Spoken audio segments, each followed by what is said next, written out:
To be sure I was, Humpty Dumpty said gaily as she turned it round for him. I thought it looked a little queer. As I was saying, that seems to be done right, though I haven't time to look over it thoroughly just now, and that shows that there are 364 days when you might get unbirthday presents. Certainly, said Alice, and only one for birthday presents, you know. There's glory for you. I don't know what you mean by glory, Alice said. Humpty Dumpty smiled contemptuously. Of course you don't. Till I tell you. I meant there's a nice knock-down argument for you. But glory doesn't mean a nice knock-down argument, Alice objected.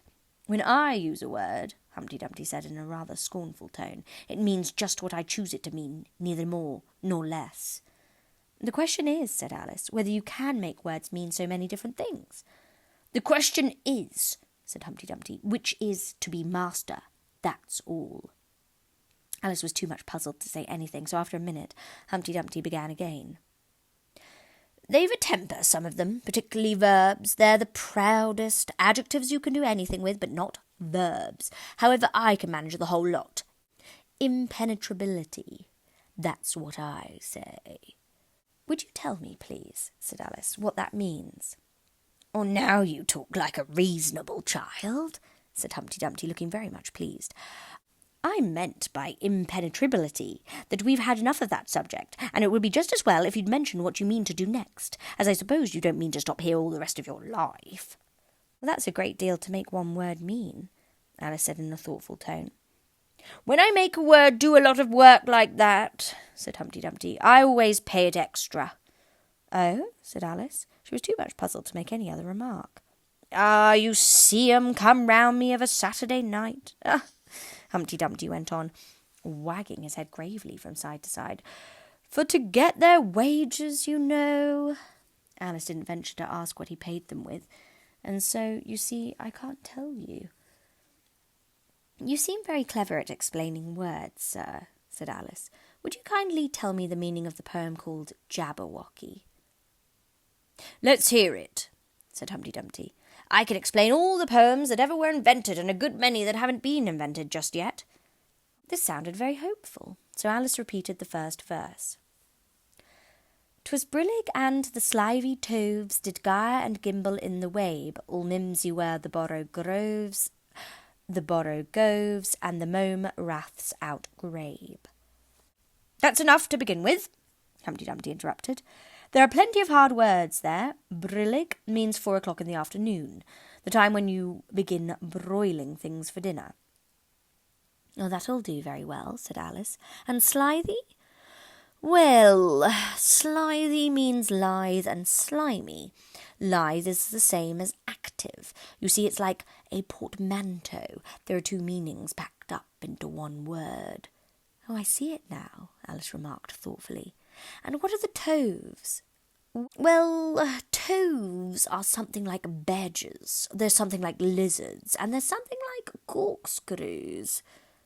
Oh, they must be very curious creatures. Oh, that they are, said Humpty Dumpty. Also, they make their nests under sundials. Also, they live on cheese. And what's to gyre and to gimble?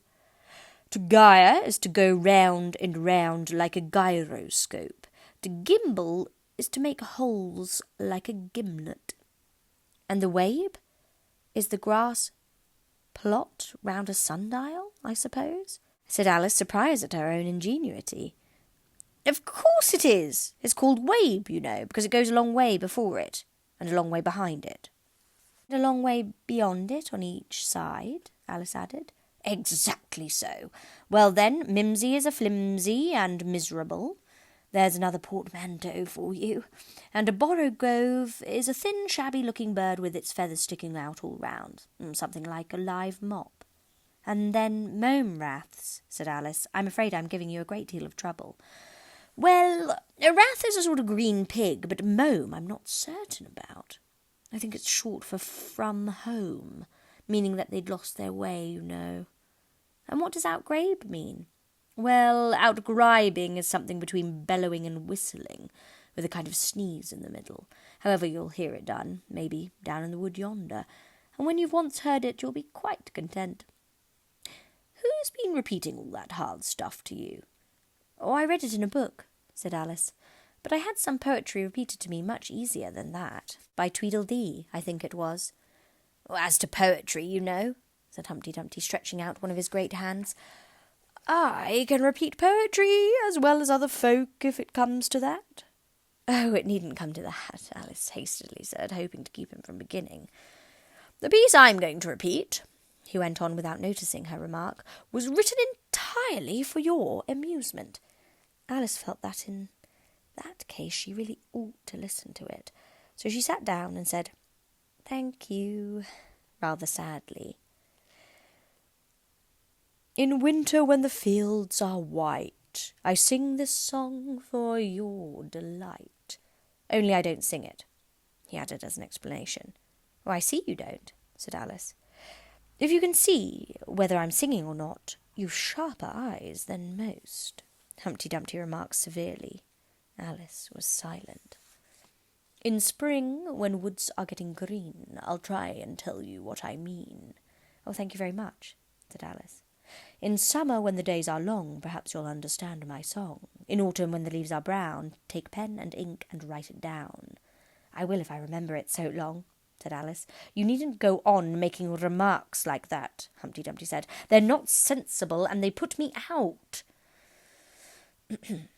"I sent a message to the fish. I told them, this is what I wish. The little fishes of the sea, they sent an answer back to me. The little fish's answer was, 'We cannot do it, sir, because—'" "I'm afraid I don't quite understand," said Alice. "It gets easier further on," Humpty Dumpty replied. "I sent to them again to say it will be better to obey. The fishes answered with a grin, 'Why, what a temper you are in! I told them once, I told them twice, they would not listen to advice. I took a kettle large and new, fit for the deed I had to do. My heart went hop, my heart went thump, I filled the kettle at the pump. Then someone came to me and said, 'The little fishes are in bed.' I said to him, I said it plain, 'Then you must wake them up again.' I said it very loud and clear, I went and shouted in his ear." Humpty Dumpty raised his voice almost to a scream as he repeated this verse, and Alice thought with a shudder, "I wouldn't have been the messenger for anything." But he was very stiff and proud. He said, "You needn't shout so loud." And he was very proud and stiff. He said, "I'd go and wake them if—" I took a corkscrew from the shelf. I went to wake them up myself.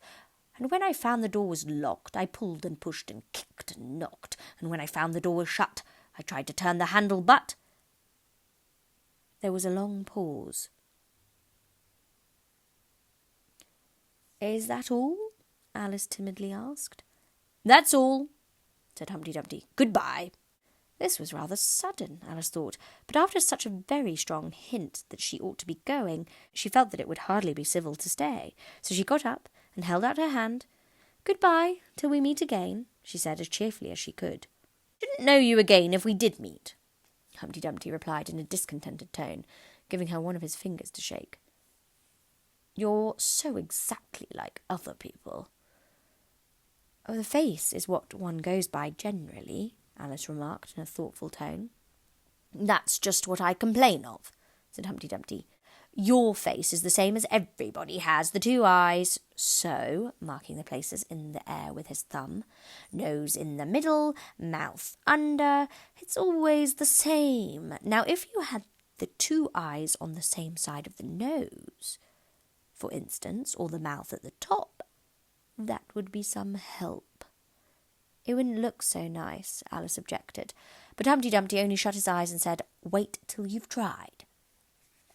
Alice waited a minute to see if he would speak again, but as he never opened his eyes or took any further notice of her, she said, "Oh, goodbye," once more, and on getting no answer to this, she quietly walked away.